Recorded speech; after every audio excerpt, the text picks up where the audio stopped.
Is the singularity near? The military-industrial complex. The truth is out there. The seven mountains of the influencers of culture. To be as gods, Catapult to propaganda. From a mostly secure, undisclosed split-level location on a cul-de-sac somewhere in the heartland of America, this is A View from the Bunker. Now, here's Derek Gilbert. There's a curious incident recorded in the first 4 verses of chapter 6 of the book of Genesis that has a lot more influence over the rest of the Bible than any of us thought. Welcome to A View from the Bunker. I'm Derek Gilbert. Our guest, the scholar in residence at Logos Bible Software, the author of a number of books, including I Dare You Not to Bore Me with the Bible, The Unseen Realm, Recovering the Supernatural Worldview of the Bible, and a forthcoming book with the working title, Reversing Hermon, The Importance of the Sin of the Watchers in the Book of Enoch for New Testament Theology. He's a little bleary-eyed, as am I, because we just finished up about, 9 hours of content for Skywatch TV over the last 2 days. But in studio with us, Dr. Michael Heiser. Mike, welcome back. Yeah, thanks for having me. This has been a kind of a marathon session, but it's been good stuff. We focused on, in the Skywatch interviews, on the Unseen Realm, and then also today for programs on Reversing Hermon, the book that you're working on. So I guess in general, over the next 45 minutes to an hour or so, just maybe revisit some of the things we've been talking about. It'll be hard to remember. Did we discuss that or not? Because if you forget, we can talk about the Naked Bible Fantasy Baseball League. Yeah, there's that too, because that I'm sure listeners are always intrigued by that. They're waving the family members to the radio right now.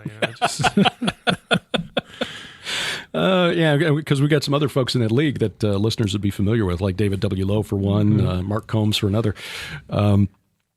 And anyway, the influence, and I've been listening to your Naked Bible podcast, by the way, and recent programs that you've done, especially the one with David Burnett, was really fascinating, because it's become clear that even though I think those of us who are now familiar with the Genesis 6 paradigm, and the Nephilim, which has become kind of a I didn't even realize this. One of those days when I had a wild hair. Okay, I just have to Google myself just to find out what's going on out there. Who's saying what about me? I've never had the courage to do that. Yeah, and I probably never should because it's kind of silly. But I found that there are some places on the internet as of a few years ago that I was being referred to as the Nephilim guy, which I thought, well, that's odd because I don't think I've ever done that much on this particular topic. But anyway, we're familiar with the Nephilim and the problems that they caused and how that may in all likelihood, been responsible for the flood, or at least in part responsible for Yahweh's decision to just, okay, let's wipe the slate clean except for Noah and his family.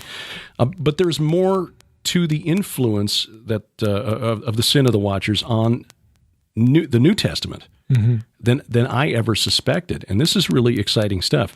In a nutshell, what was the sin of the Watchers for those who are new to the concept? And then secondly, how did the New Testament writers process that and address it in their writings?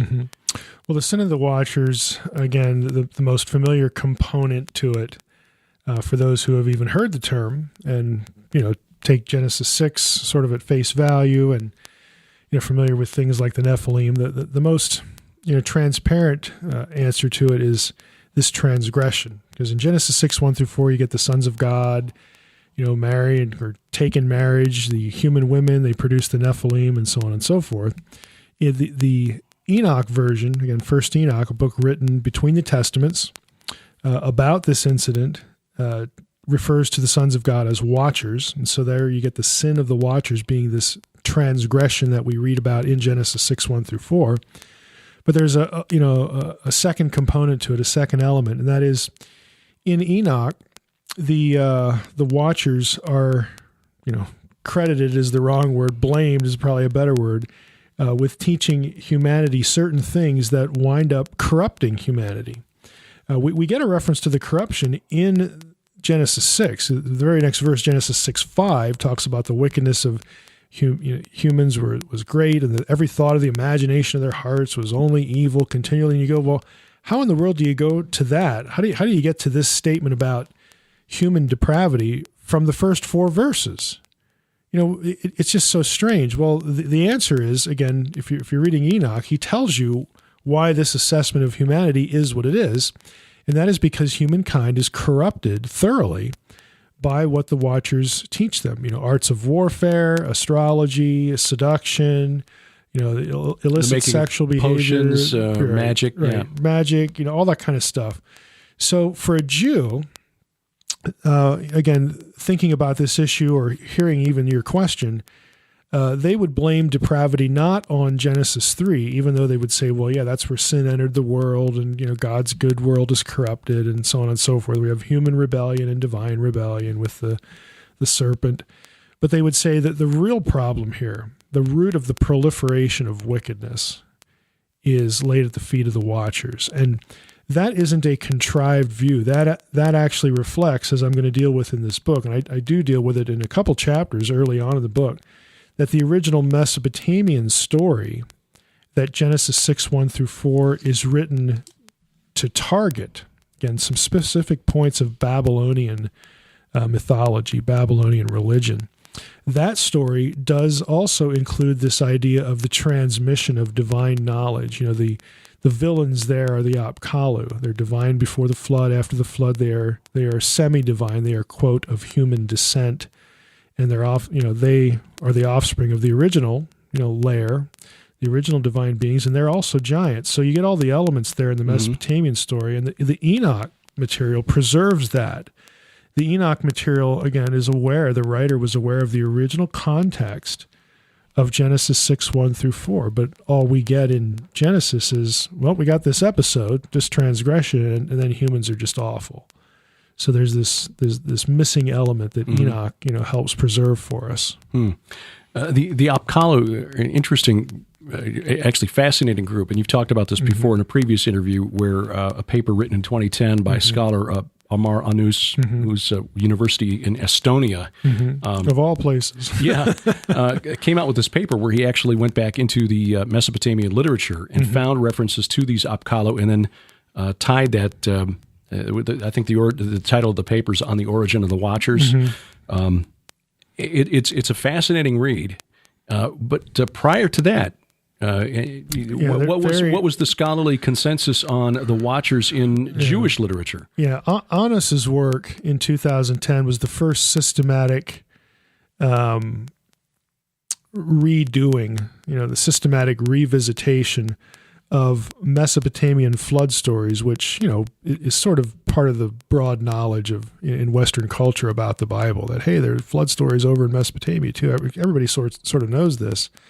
But Anus was the first one to go back into that material with a specific eye toward, hey, is there stuff there that resembles the first 4 verses of Genesis? These divine guys, and then the flood, and after the flood, and the Nephilim, and these weird, again, mixed offspring, that sort of thing. And so that's why his work is really valuable. Up until that time, there are a few journal articles, maybe a commentary or two that mention the Apkallu, but no one ties them into the story. Again, the specific rationale for Genesis 6:1-4, like Anus's work does. And also, again, this was before 2010, but part of this sort of getting up to speed with primary sources, again, to help us look at the Bible and read it more intelligently, again, like an Israelite would have, or like a first century Jew would have, is also very recently a critical edition of the Book of the Giants. Okay, the Book of the Giants is a book found in fragmentary form among the Dead Sea Scrolls. And again, amazingly, Gilgamesh, who's a central figure in the Apkallu story. Gilgamesh is called Lord of the Apkallu.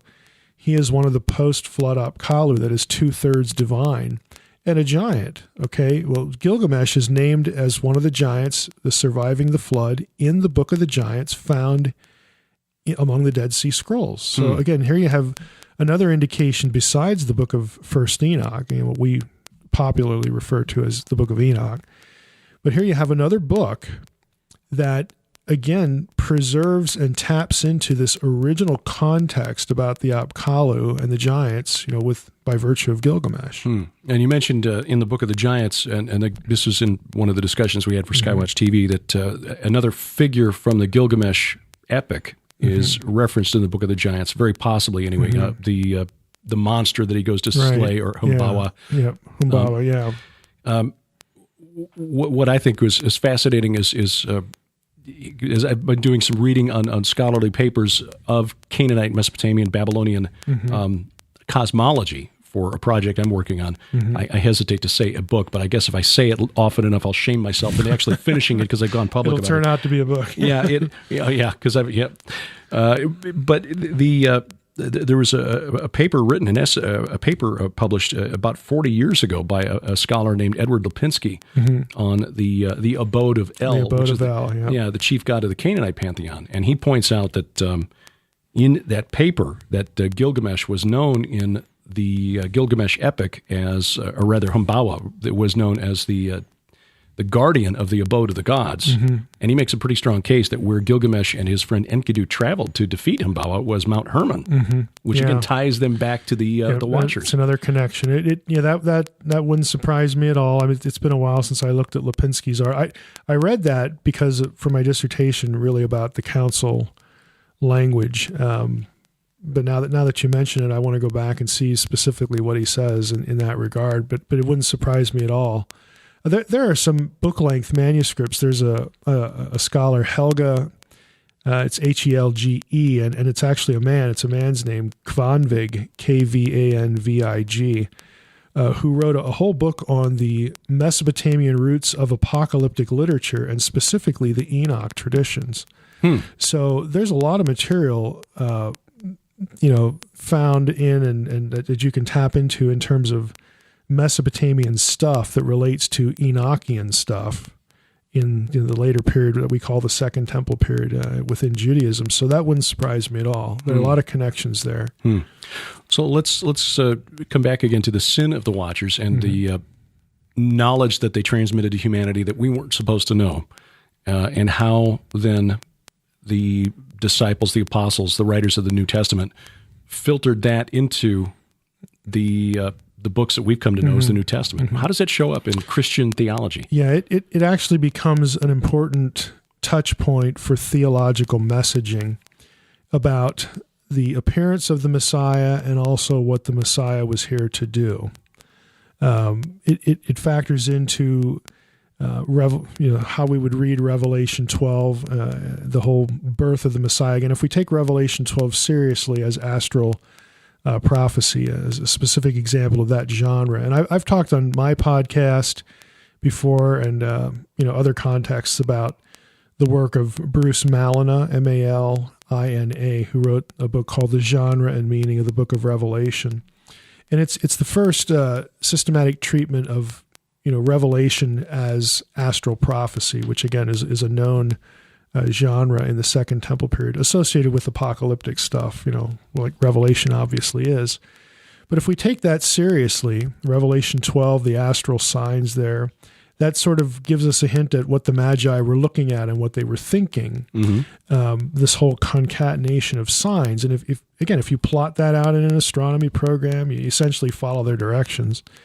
You come out with a date for the birth of the Messiah that coincides with Tishri 1 on the Jewish calendar, which in Jewish tradition was thought to be the birth of Noah. So Noah becomes, again, this type of Jesus, of the Messiah. And, well, how? How, Mike? Well, think about who Noah was. Again, Noah is viewed as righteous. He survives the flood. His survival of the flood, is essentially the symbolic reference point for what? Well, for the judgment of the Watchers, because they are sent to the abyss, after the events of Genesis 6, 1 through 4. And also, again, the whole judgment of the flood in terms of wiping out the Nephilim. So when you thought of Noah as a Jew, you thought of those things. Well, if Noah's birthday happens to be the same birthday as the Messiah, the theological messaging is pretty transparent. Well, the Messiah is here, again, to judge evil. He is the one that's going to produce the final death of the gods, the final judgment on those divine beings who are imprisoned. The whole lake of fire thing, the devil and his angels cast in the lake of fire. He's the one who's going to reverse the effects of human depravity that was brought to humanity by the Watchers. He becomes the great roller back, of evil. That to a Jew wasn't just about Genesis 3. it was also about Genesis 6. There are things in Jesus' genealogy, the women present in the genealogy. And again, I realize a lot of this stuff sounds really, kind of crazy and weird, but this is everything in the book, again, comes from scholarly, peer-reviewed journal articles or dissertations. Academics talk about this stuff all the time. It just never filters down into the church, and no one's taken it all and put it into a book form and said, hey, the book of Enoch, was really important to the New Testament, specifically the sin of the watchers, and here you go. I mean, that's the purpose of the book. But the four women in the genealogies, the circumstances of their life, the words and phrases, again, the imagery that's used in the description of the lives of those four women in both the Hebrew Bible and the Septuagint, the Greek translation of the Hebrew Bible, and in Aramaic Targums, lo and behold, those terms show up in the episode of the sin of the watchers, in the book of Enoch, or in the Septuagint, when it comes to the Genesis 6, 1-4. Is that a coincidence? Well, the Jews didn't think so. And so the messaging is that these four women in the genealogies are there not to tell us something that we already knew, like, hey, God likes Gentiles too. Mm-hmm. Yeah. Okay? No, they're actually there to telegraph something really important, that the one whose genealogy this is will be the one who deals with, reverses, rolls back the effect of the depravity brought on humanity by the Watchers. So there are all these sorts of undercurrents in the New Testament where if you're really familiar with the Watcher material from Enoch, and you read certain things in the New Testament, either it helps when something's really strange, like 1 Peter 3. Why does Peter throw into the blender the ark, the flood, the spirits in prison, baptism, resurrection? What in the world is he thinking? Well, he's using the Enoch story as a type of Christ, just like just like Paul uses Adam as a type of Christ. It's very, very parsable, very understandable. But unless you're aware of it, it never sort of clicks in your head when you read the New Testament. And so that's what I'm trying to do in the book. Read your New Testament with this in your head, and you'll begin to see how and why certain things are in the New Testament that you may have read many times before, but you weren't really parsing the way the writer intended you to parse it.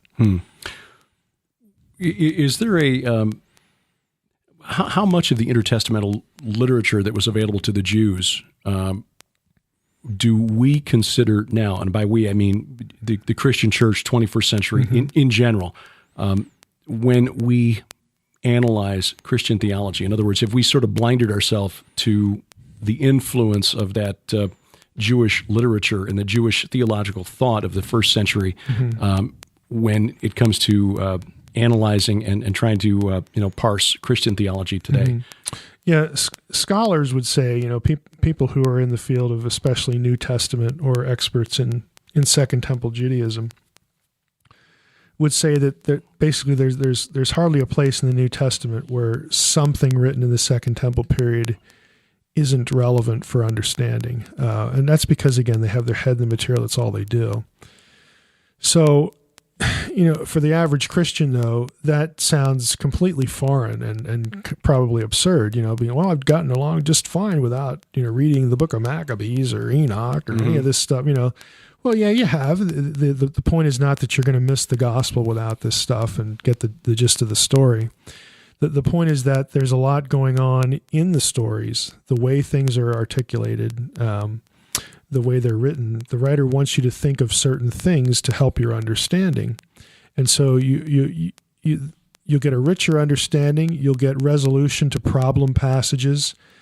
Passages that you think are strange will all of a sudden make sense if you have this kind of material in your head. So it's really important, for really a rich, a full understanding of the New Testament. This thing we say is inspired because when God prompted people to write this thing that we call the New Testament, hey, guess what? They were living in the first century. They were first century Jews.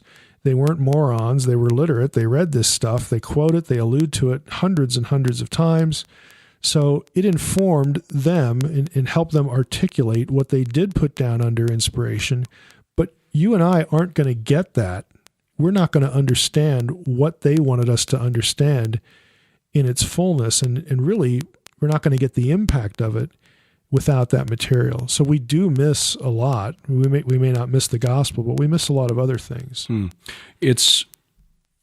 It seems common sense when you stop and think about it, because I mean, we wouldn't expect a first century writer to use like modern sports metaphors like, boy, you really threw me a curveball there, or that guy's out in left field. You know, somebody in the first century hearing those phrases wouldn't have a clue as to what those meant. But you use the phrase of in one of the Skywatch interviews of Christians having sort of an X-Files view of divine inspiration. That suddenly, boom. It's a big problem. Yeah. But, and again, X-Files. No, first century, what are you talking about? X-File. What is this that you're speaking of? And yet we don't look for similar cultural references from that era and question what they might mean. And even more obvious example, it's how we can interpret the description that Ezekiel gives in chapter 1 of what he saw as a UFO instead of what people in his day and time day and place would have known. We impose something in our head because of our culture, because of the time and place in which we live, on an ancient text. And that it's one of my fundamental gripes, with ancient alien stuff. And I mean, I have a lot of gripes with that, but that's one of the biggest ones, because when you really think about what we're doing.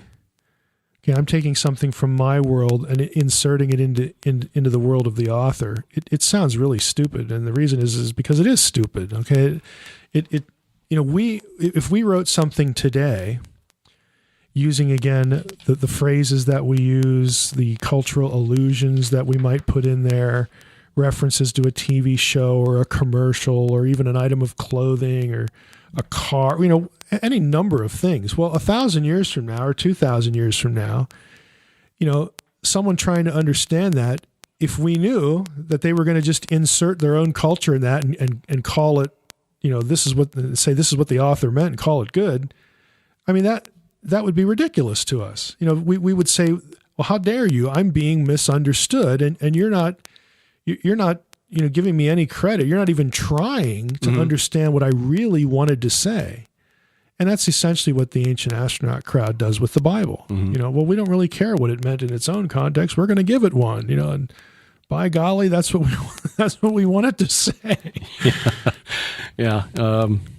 The Ezekiel's wheel and the ancient astronaut interpretation is one aspect of it. Someone else sent me a note the other day saying that Ezekiel's wheel is explained, or helps us explain and understand cosmology in another way, and I don't even want to open that can of worms. But I mean, but you think about it. I did use the word X-Files, and what do you think of when you hear X-Files? You think paranormal, right? Okay, and so that's really what I'm getting at. That we have this weird paranormal view of inspiration, where the product of inspiration, again, this thing we call the Bible, is really the result of God overtaking the writer's mind and sort of blanking him out, and the old automatic writing thing that the writer has really no say in the selection of words. The Spirit's giving them every word, and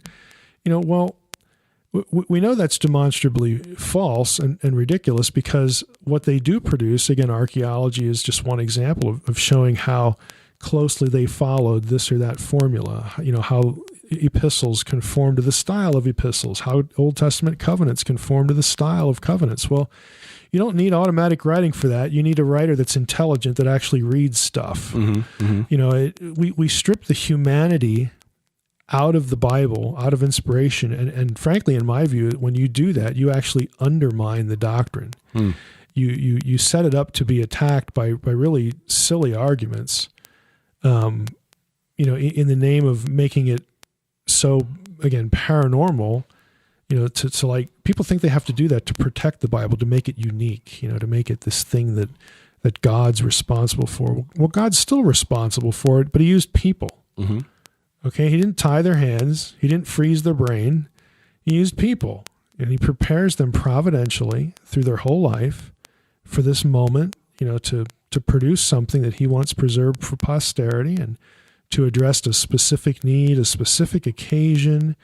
And God can handle that. He can handle that job. He can put that person in the right time, the right place, the right frame of mind, the right education, just all the tools that he needs and says, God can say, now get the job done. And they can do it. Coming back to 1 Peter 3, verses 14 through 22, because I thought this was really fascinating when we discussed this for the Skywatch TV episode. A section that you say a pastor at a church you were trying out literally skipped over in a series of... a day that will live in infamy. Yeah. He was going through 1 Peter 3, going through 1 Peter and exegetically verse by verse until he got to verse 14 of chapter 3. It's like, this is too weird. We're just going to skip over this. We're just going to skip it. And I recall in another context, you said if it's in the Bible and it's weird, it's probably important. Yeah, it's important. What do we draw from 1 Peter 3, 14 through 22, and how does it refer back to the sin of the watchers? Yeah, again, this is the one where Peter puts everything into a blender that we referred to a few minutes ago. Makes sort of a theological smoothie. Yeah, hey, I have half a chapter here to write, so like, what do we want to throw in here? All this good stuff. See what comes out. Yeah, I mean, that's the impression you get from reading it, because you look at it and you go, what do these things have in common? Why, if you want to talk about baptism, why don't you just talk about baptism? Why do you got to throw Noah and the flood, and the spirits in prison? What are you doing? The only way you can really understand what Peter's trying to communicate here is to understand typology. And that is, if you think of prophecy, verbal prophecy is when, a prophet would verbally utter, hey, thus says the Lord, XYZ is going to happen. So it's a verbal declaration of some impending future thing.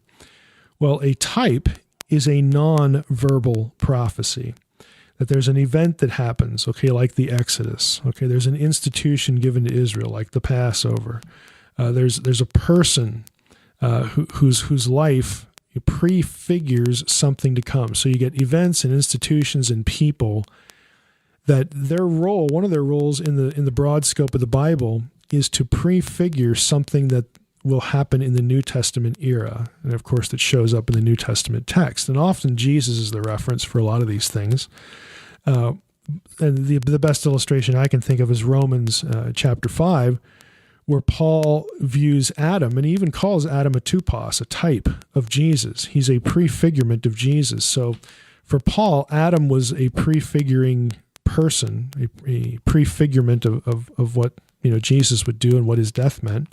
But for Peter, he viewed Enoch as a type. He viewed Enoch as this prefiguring precursor to Jesus. And the only way you can really understand that is if you know the story of Enoch, especially the sin of the watchers, where the watchers sin, God, puts them in prison. Again, the Spirit sent to prison, bound with chains. You get all that language that we read in Peter and Jude. That actually comes from Enoch. It doesn't come from Genesis 6. So you get this language, and the watchers are sitting there in the book of Enoch, and they look at themselves and say, boy, this was dumb. This was a mistake. We're sorry we did this. We need to ask God to change his mind. And so they solicit Enoch to go to talk to God, hey, God likes you, he took you to heaven and everything, so can you go talk to God about reconsidering and letting us out? Tell him we're sorry. And so Enoch does that. He goes to God, and then God says, the short version is, tell him to forget it. They're toast. And then he, again, using Peter's language, he descends back to not only earth, but beneath the earth. He descends to the spirits in prison, and he announces their judgment. He says, God says no. He's not going to change his mind. Well, for Peter, he saw an analogy there between Jesus, Jesus dying and again going to the realm of the dead, because guess what? He's dead. That's where you go when you're dead. You go to the realm of the dead. And instead of, talking about this other stuff with the spirits in prison, Jesus preaches to the spirits in prison something else. They look at him and it's like, well, first of all, who's down there? Who's a spiritual being in prison, in hell, as it were? Well, the watchers are there. You got, demons there. You got, the whole cast of characters there. And so they look at Jesus and it's like, yeah, we pulled this off. We won. Here's the Son of God. What's he doing down here? How can the Son of God die? Guess we did a good job up there, or somebody did, and killed off this guy. And so Jesus says, yeah, I'm here. I'm dead. I died on the cross. But guess what? In a couple days, I'm going to be out of here, and you'll still be here. In other words, I didn't lose. Mm-hmm. This was the plan. I'm going to rise from the dead, and I'm going to pay the penalty for humanity. And all who follow me, all who believe in me, believe and embrace the resurrection, the whole point of the cross, you're never going to see them here either. And so it's an announcement of the defeat of the powers of darkness. And for Peter, what the event that we do that commemorated that was baptism. Being united to Christ, in terms of, your belief in the resurrection. So we're going to baptize you based on your testimony and whatnot. This is why the early church included renunciations of the devil and his angels in their baptismal formulas. They're basing this on 1 Peter 3 because of this, again, theological thinking. But you can only really pick it up if you know how Peter's thinking about Enoch. Well, in a broader sense, then, how did the Jews of the first century, and specifically the disciples, how did they view Enoch relative to Moses? Mm-hmm. Yeah, again, we're familiar with different strains of Judaism at this time. We get that from the Gospels, Pharisees, Sadducees, the Zealots and whatnot. There were Jews, and scholars actually have a term for them, Enochian Judaism, because it's evidence that Qumran, based upon the books that have been discovered there, because they evidently valued them to put them in the library. And a lot of the Enochian stuff was preserved there. But we know from Philo and Josephus and other sources that there were certain Jews who valued and esteemed Enoch higher than Moses. And that was because Enoch walked with God. It's because Enoch, again, was the first direct recipient of divine revelation from God. Again, this is how Enoch is cast in the Second Temple literature. Enoch essentially becomes the person that God speaks through, and Jude, of course, calls Enoch a prophet. He's the spokesperson for God, the seventh from Adam, which also, by the way, comes from the book of Enoch. But Enoch is the first person that God sort of uses as this conduit to tell people what he wants them to know, as opposed to the things that the Watchers are teaching them. And so he becomes kind of this pride of place. This is the first spokesperson for God, and for some Jews, he was better than Moses, because the law comes along later as, again, sort of this stopgap effort to restrain the proliferation of wickedness on the earth. Sort of a holding action until the Messiah. Right. We got to do something here. They're not listening to what God is trying to communicate, to them through Enoch, and of course through others as well in the Old Testament story. But the law again becomes this thing that just, again, tries to impede the progress of evil. So Enoch, for some, had a higher status. How do we see the sin of the Watchers influencing the ministry of Jesus? Yeah, some of the places where Jesus goes and what he says when he's there become real important, again, if you have the Watcher story in your head. And I talk a little bit about this in The Unseen Realm, where Jesus goes to Bashan. Okay, so Bashan was, again, the region associated with the giants.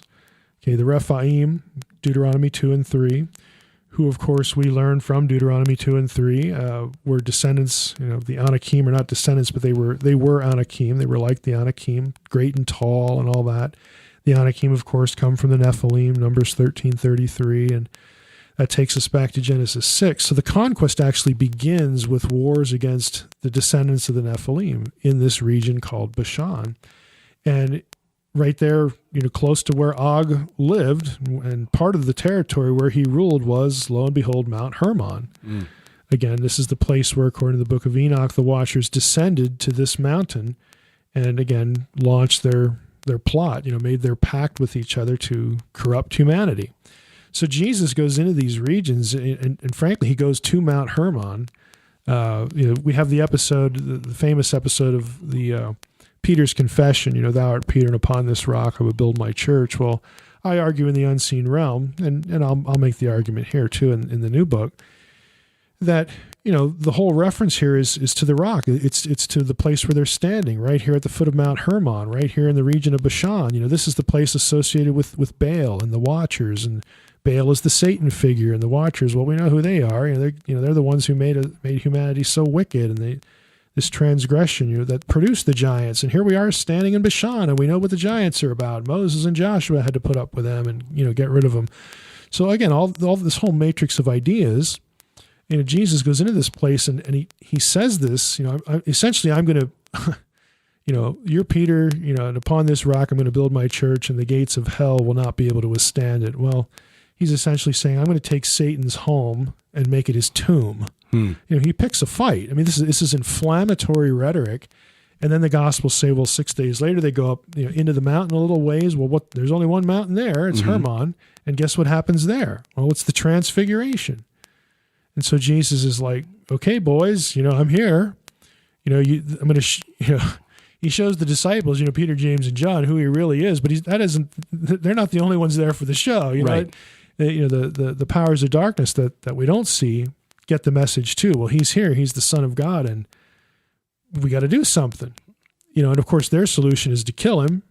Which is exactly what needs to happen. And it's interesting. The gospel writers make the point of saying that after the transfiguration, from this point on, Jesus began to teach his disciples that the Son of Man must go to Jerusalem and die. And the disciples are freaked out. Like, this is awesome. We get to go up and, poke Satan in the eye. We poke the watchers in the eye. And this is great stuff, And then you turn around and talk about now you got to go and die.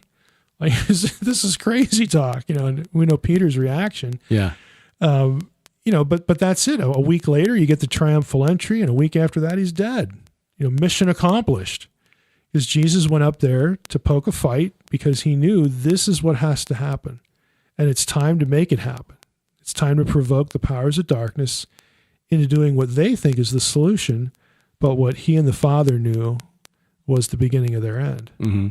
Yeah, it's fascinating that in 1 Corinthians, Paul makes the case that had the rulers of this world known, they would never have crucified the Lord of glory. And of course, the word rulers, the Greek word that Paul chooses to use there, is applied at times to spiritual, the powers of darkness, right. Spiritual darkness, and the singular is as well ruler. It's a word used for Satan. It's familiar vocabulary, not just for earthly rulers, but for cosmic, sinister powers of darkness rulers. Yeah, it's fascinating that they didn't understand the nature of his mission. Clearly, the disciples didn't understand the nature of the mission. They had no idea. Even 40 days later in Acts chapter 1, are you going to restore the kingship to Israel now? Yeah. And they didn't quite get it. Yeah, I have a whole chapter on that in Unseen Realm about my view that messianic prophecy is deliberately cryptic. For that very reason. And I'm cribbing that for my presentation in July at the Prophecy Conference, which might not go over well. It's like, with all due respect to you fellows here, none of us have this picture, but the whole point of my presentation is that how a misunderstanding and holding too closely to a misinformed position will lead to lots and lots of bloodshed before it's all over. The spiritual nature of this fight. You made an interesting point in the interview, the interview that'll be televised, that the Jews of the first century, if we were to go to them and say, why is humanity in this decadent state? What caused this? They would have a very different answer than 21st century Christians. Yeah. What would they say? Yeah. I mean, again, why is the world the way it is? Why is depravity what it is? The average Christian would say, oh, well, that's the fall. That's because of the fall. That's the serpent, the garden, Adam and Eve, and all that. Well, again, a first century Jew would say, well, that's part of the explanation, but they wouldn't leave it there. For the first century Jew, there were really three prongs to the answer of why are things as bad as they are. And the first one is Genesis 3, what happens in the garden. The second one, though, is the sin of the watchers, the sin of the sons of God in Genesis 6, 1 through 4. Which again they viewed as being a terrific, in terms of magnitude, I'm using that word, catalyst to the proliferation of evil through the human race. So that played a big part in again how they would answer the question, why are people so wicked? Well, because of the watchers. If they hadn't come down here and corrupted humanity, we wouldn't be in this mess. And the third element to the answer is what happens at Babel. The Tower of Babel story, but if you go to Deuteronomy 32, 8, and 9, and of course, tracking the whole, course of the language there, in Deuteronomy 32, 8, and 9, it says, when the Most High divided up the nations, he divided them up according to the number of the sons of God. Again, that's reading the text with the Dead Sea Scrolls there. again, the idea that God punished humanity for disobedience at Babel by essentially severing the relationship between him and humans. And he assigns humanity, again, the nations that we read in Genesis 10, that are associated with the Babel episode, he assigns them to be governed by lesser gods, the Elohim, lesser Elohim of his council. And, Paul hints, Paul alludes to this in Acts 17, where he talks about the establishing the boundaries of the peoples, that it had something to do with bringing the nations, to the truth of the Messiah and whatnot. And you think, well, what's he talking about? Well, there's a divorce at Babel, but it's not a permanent divorce. Verse 9 of Deuteronomy 32 says, Israel is Yahweh's portion. Jacob is his allotted inheritance. And that comes from the fact that right after God divorces the nations, he calls Abraham, starts a new nation, which we know as Israel, and he tells Abraham, look, you're going to be the guy that I'm going to make my people from, but through you, all the other nations will be blessed. We're not going to forget about them. And again, Paul understood this point. He understood the situation. So if you asked, again, a first century Jew, they would say, well, not only do we have the garden, not only do we have the watchers, but the reason why the nations, the people around us who aren't Jews, aren't descendants of Abraham, are worshiping other gods and basically getting abused by those deities and imprisoned and enslaved, is because the gods of the nations that used to be loyal to Yahweh rebelled. And we read that in Psalm 82. And so for a Jew, it's like, this is just a huge problem. And so since they're processing the problem with those three prongs, when they think about the solution, they don't think of the Messiah as only solving Genesis 3. They don't think of the Messiah as only solving the mortality, the eternal death problem of man. They think of the Messiah as the one who will reverse the proliferation of evil through the whole earth caused by the watchers, and who will bring back the nations into the family of God with the physical descendants of Abraham. For them, it's the whole package. And, the average Christian misses 2/3 of it. Because of the way we're taught about those things. So that would be the reversing Hermon aspect of it in the book. Yeah. The work of the Messiah and undoing the destruction that's been worked on the earth. This is the Messiah's job. This is why he shows up. It's not just about Adam. It's about Enoch and the Watchers and the sin of the Watchers. The sin of the Watchers has to be addressed. And again, what that means is the problem of depravity and who caused it. They're going to be judged, and humanity is going to be made new again. And of course, they have to accept the presence of the Messiah, who he is, what his message is, and all that.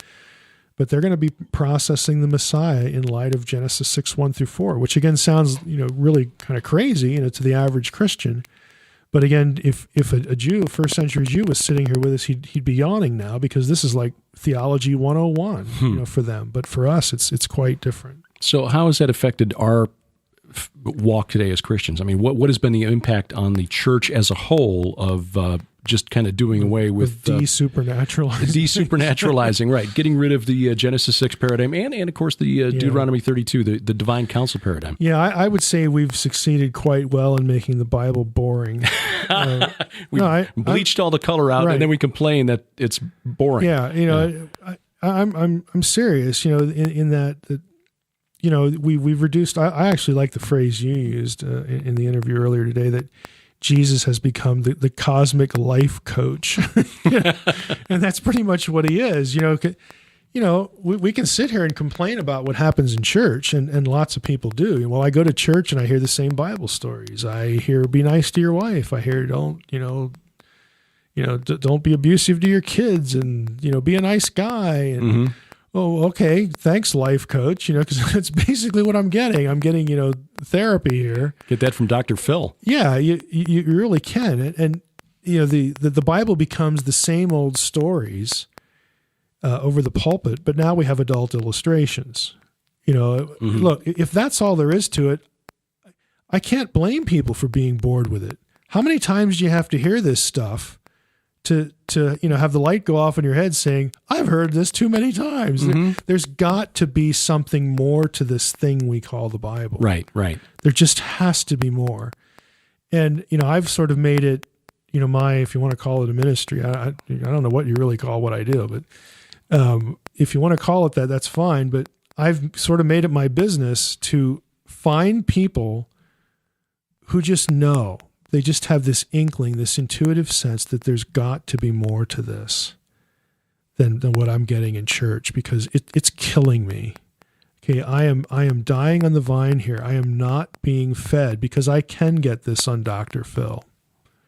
There's just got to be more to it. My experience is that we pastors and other Christian leaders and authorities, including scholars here, we're not going to leave my little tribe out of the criticism here, but we regularly underestimate the interest of the normal person in the pew in biblical theology, and we also underestimate their aptitude for it. And thinking people know when they're not being asked to think. And every church, I think, has a handful of these people that they're just withering. They're intellectually withering, they're spiritually withering because they're not being fed. So, and I think we have ourselves to blame for that. It's like a comment Pat Sajak once said when he was asked about what it was like to host, what's the game show that he hosts? Wheel of Fortune every day for like the last 3 decades. He said, there are some days when I can hear my brain cells flaking off and hitting the floor. If all that church is a reminder every Sunday morning that everything you needed to learn about life you picked up in kindergarten, right. Be nice, share your toys, and play well with others, then there's no point. How does that have meaning anymore? Yeah, you can spend your Sunday mornings doing something more productive and more helpful to humanity. But there is a lot in here, and this is one of those things that struck me 12 years ago when I first tried my hand at writing a novel and wanted to include some theological things in it. I had grown up as a science fiction fan, assuming that there was no way you could make science fiction, you could incorporate theology and especially Christianity into science fiction, until I began to realize that the palette that you have in the Bible contains everything you need for a great story. It's story. It's meta-narrative. You've got gods and monsters and dragons and demons and heroes and warriors and conflict of ultimate good and evil. It's all in there, but we never hear about it except in very simple terms on Sunday mornings. I mean, Noah has been reduced to a kindly grandfather figure, looks kind of like Santa Claus and loves animals. Yeah, and probably drools, and he's all about saving the earth because humanity, if you believe the movie, was, destroying the earth even 4,500 years ago. There's more to it than this. We could continue, but in the interest of keeping this to a manageable podcast length, this theology has implications for spiritual warfare, and you've addressed that in your podcast, The Naked Bible. I've linked to it in the past. We'll do so again because the interview with Fern and Audrey was eye-opening. And for you listening, if you've not considered how the divine counsel paradigm might apply in a spiritual warfare context, listen to the interview that I will link to in the show notes at VFTB.net because it is mind-blowing. Also, read Mike's novels, The Facade and The Portent, for some depictions of how, and in fact, in The Portent, one that turned out to be a little more realistic than you probably figured at the time you wrote it. But you'll hear that when you hear the interview with Fern and Audrey on how this actually has real-world application. When the book Reversing Hermon comes out, we will definitely make you aware of it, and if you have time, get you back for another discussion of it. But in the meanwhile, where do people go to follow everything else that you're doing as far as podcast, blog, and so on? And the Paranormal podcast, give us a brief description of that, too. Yeah, thanks for mentioning that. I mean, the nerve center for everything I do is my homepage, dr, as in Dr, msh.com, drmsh.com. So if you go there, you'll have links to the novels. You'll have links again to, the Unseen Realm, the nonfiction I do, the Naked Bible podcast. We do an episode every week, and we, as Derek mentioned, we started another podcast called Peer Anormal.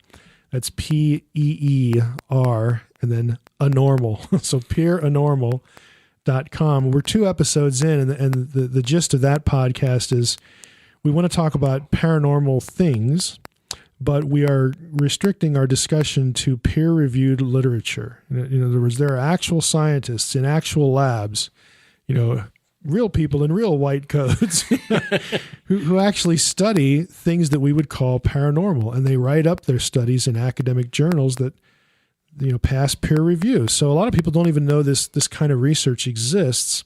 And so myself, my friend Trey from the Naked Bible podcast is part of it. Natalina, some of you will know who she is. She's going to be a co-host. Brian Godawa and Chris Putnam, and anybody else that we find along the way that would really make a good co-chair for any given topic. We're going to bring in that and talk about peer-reviewed material on the paranormal. Yeah. So you can find it there as well. drmsh.com. That should be really fascinating. And I know the one I described the episode just posted to Sharon last night, and apparently she had already read that. The one article, that report.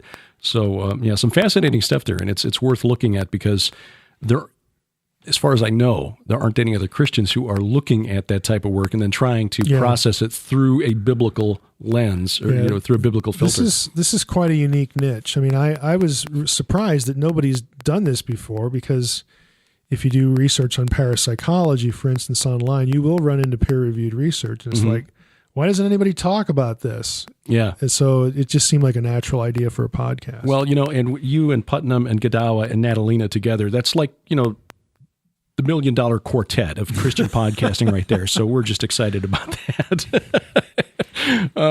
Mike, the author of The Unseen Realm, Recovering the Supernatural Worldview of the Bible, forthcoming book, which we're eagerly awaiting, Reversing Hermon, The Importance of the Sin of the Watchers in the Book of Enoch for New Testament Theology. Mike, thanks for your time. I think this makes about 10 hours worth of recording we've done in the last 2 days. So both of us are sweet due for dinner and a cold one, I think.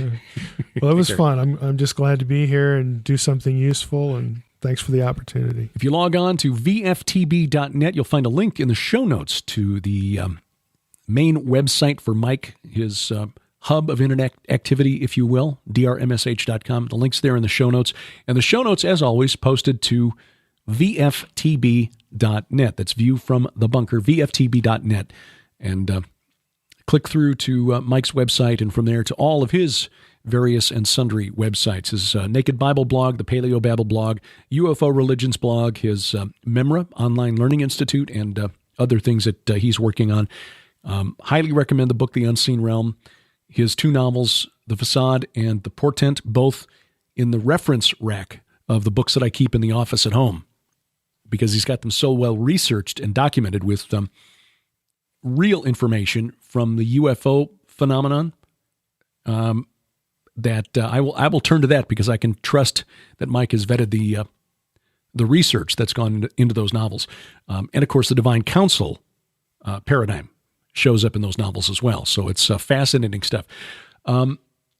This week on Skywatch TV, and I'm saying this because explaining why I'm not going to have a whole lot of news to comment on here at the end of this particular program, took the Memorial Day weekend to kind of get my head out of the news for a few days and focus on the presentation I'll be delivering, God willing, at the Rocky Mountain International Prophecy Conference. Somebody pointed out, by the way, just a quick detour, that whenever we talk about a future event, because we never know, none of us, that we've got tomorrow guaranteed. So looking just 8 weeks into the future, or I guess it's even less than that now, 6 weeks? And saying, I will do this in 6 weeks' time. Well, yeah, if God wills it, unless he's got something else in mind. So always cognizant of that. So if I don't remember to say that, just know that that's kind of in the back of my mind. Anyway, Rocky Mountain International Prophecy Conference, July 15th through the 17th, the presentation I'll be giving, working on that and trying to outline it in a way that I can then flesh it out into a book before the end of the year. And I think it's interesting. I hope you will find it interesting as well. But because I spent basically 72 hours more or less focused on that, got my head out of the news. And I knew that this week coming up, we've got guests at Skywatch TV that will take up the 4 days, well, the 3 days because of the holiday, of daily news updates this week. But I don't think you'll be disappointed at not getting the news updates, because the guests are, Mike Heiser for Tuesday and Wednesday. And then Thursday, Gary Haven returns. His movie Amerigeddon opened on May 13th. We talked to him about that, 6 weeks ago or so. Well, he's coming back, and there's a rumor, not confirmed, but there's a rumor that the director of the film, Mike Norris, will be here as well. I guess I'll find out tomorrow when I show up to work. So anyway, all that said to explain why I've not really had my head in the news much over the last few days and really don't have a whole lot to talk about. I did see an item that I thought was really intriguing, and kudos to Tom Horn for picking this out, because this is what was like a throwaway line in a story at a news site that I wasn't, I look at it on a regular basis, but I didn't know that Tom was looking at it. It's a site that focuses on Middle Eastern news called AI Monitor, and or Al Monitor. And they do a really good job of presenting a fairly balanced view of what's going on in the Middle East. They published an article a few days back, and I missed it. So again, I'm thankful that Tom caught it, because there's an intriguing line in here that the reporter for Al Monitor included in his story, but didn't expound upon. He just kind of let it lie there like a live grenade. The story about how the civil turmoil and the violent unrest in Iraq since 2003 has led the archaeological sites in Iraq, which go back to the very earliest days of human civilization. I mean, that's where Sumer was located, okay, in Iraq. So the very earliest human civilization and the remains, the archaeological remnants of that civilization are right there in southeast Iraq, close to the Persian Gulf. But you're not going to get archaeologists who want to go there and dig if there's a danger of being shot at least not many. So that was the premise of the story, how this has been bad for some of the archaeological sites there. And in particular, they were looking at the ancient city of Uruk. U-R-U-K. It's also translated Erech, E-R-E-C-H, in some English Bibles. It basically was the seat of Nimrod's kingdom back in the day. And the influence that Nimrod had was so powerful that even though we don't know very much about him from sources that we can trust, he only gets a few lines in the Bible. The memory of what he created there, based out of the city-state of Uruk, which was also, by the way, the seat of power for Gilgamesh, who is considered by most historians now to be an actual historic character. The name has been preserved in the modern-day name of Iraq. So, this was not some, minor historical figure that we can just dismiss. And it's a shame that the ancient city of Uruk is not being examined by archaeologists, but it's just too dangerous there. But in the middle of this article is this throwaway line where the reporter for Al Monitor quotes a local farmer named Ahmed al-Zawalm. And he said that he grew up in Uruk. But he said since the 90s, he's only come near the site one time when some guests wanted to visit the place. And it's basically abandoned now. There's no power there. There's no water. And he's saying, I've only come here once to visit when some guests wanted to visit the place. And then he adds this: there is no point in visiting this site that shelters forces of evil, harbors demons, and witnesses every now and then supernatural phenomena. End quote. Again, the reporter just let that lie there. Didn't follow up. Didn't make that the center of another article. I just thought that was fascinating. And again, tip of the headphones to Tom Horn for catching that particular story and posting it at skywatchtv.com. Significant? Yeah, maybe. Am I surprised? Not really. But would have liked to have seen the reporter for Al Monitor follow up on on that kind of throwaway comment. An article from Stars and Stripes reports that the U.S. Army is now testing driverless vehicles. They were running a test on some roads in Michigan, driverless military vehicles. Not quite sure what the actual application will be at some point in the future, but I could see perhaps it making sense to run driverless convoys to dangerous forward operating bases. You know, drivers, if the truck breaks down, you don't have drivers stuck out in the middle of the desert, and risking lives. So, there's a potential application there. But it is interesting that Google and a number of auto manufacturers, Ford, Daimler, and others, are full on, actively working toward creating the driverless car, even though research shows again and again that most of us don't want it. Most of us don't want driverless vehicles. Now, they'll probably overcome our objections and sell us on it because I'm at the tail end of the baby boom, and I'm 54. Okay, the real bulge in the demographic curve for the baby boom is older than me, and there's going to come a time when a lot of those folks really shouldn't be driving, but they don't want to be stuck at home. So that will probably be one potential market. On the other hand, a lot of those folks grew up just prior to the advent and became adults prior to the advent of the computer age. The personal computer age. I did too, but I've always been kind of a geek, so I kind of gravitated toward it anyway. But there will come a point where I think the younger generation that's grown up with computer technology around them since they were born will feel comfortable enough to trust an AI to drive the vehicle for them. Me, I've seen too many blue screens of death to want a blue screen of death to actually mean a blue screen of death. But having said that, again, the military is testing it out. And probably, here's the other place we're going to find it. We're going to find AI drivers, robot drivers, taking the place of long-haul truck drivers. Because being a long-haul driver, you can make a decent living wage. You can support a family on that. It's not an easy way to earn a living by any stretch of the imagination, but you can earn a decent wage.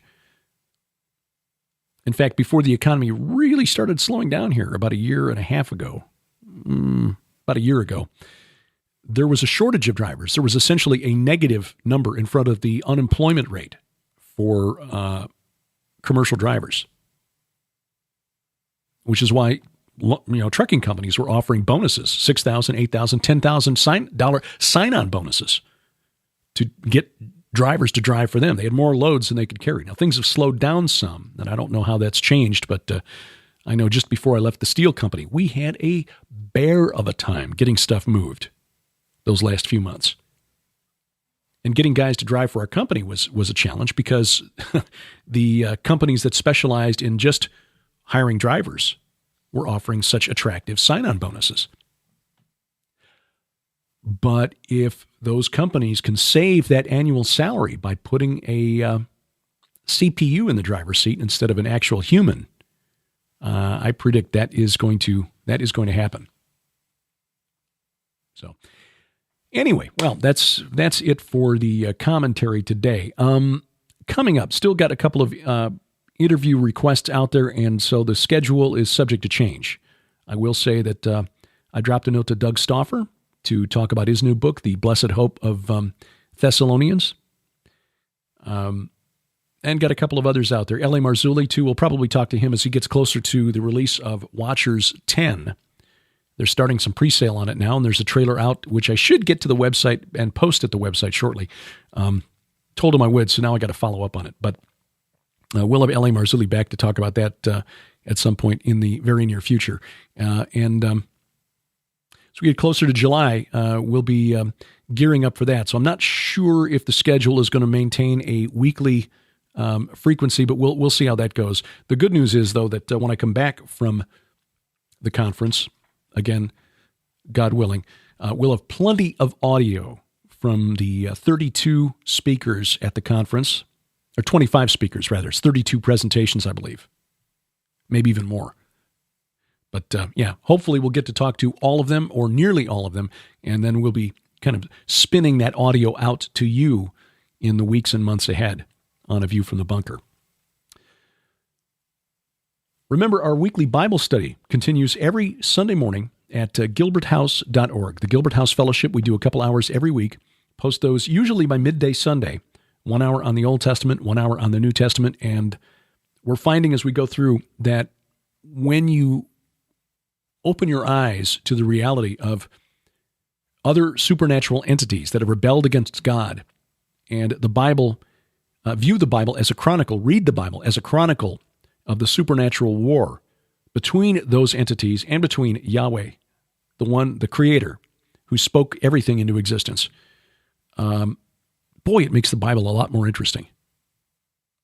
I mean, I hate to say that because it sounds like, I can't read, that books don't hold my attention unless there's lots of fights and explosions and stuff. That's not it. It's just that the faith, as it's been presented to us in Sunday school and Sunday mornings at church, for most of us, has been drained of the real impact of the struggle that's taking place and has been ongoing since the beginning of history. So we hope you'll join us. And again, you'll find all of those studies archived and available for your download for free at gilberthouse.org. We appreciate your reviews on iTunes, Stitcher, or wherever else you find A View from the Bunker. And of course, we discuss these topics at the View from the Bunker page on Facebook. Give us a like there and weigh in. A View from the Bunker is a production of Gilbert House and released under a Creative Commons Attribution, Non-Commercial, No Derivatives 4.0 International License. The opening theme is by Kevin MacLeod. His website is incompetech.com. We do this because we wrestle not against flesh and blood. I'm Derek Gilbert, and this is A View from the Bunker.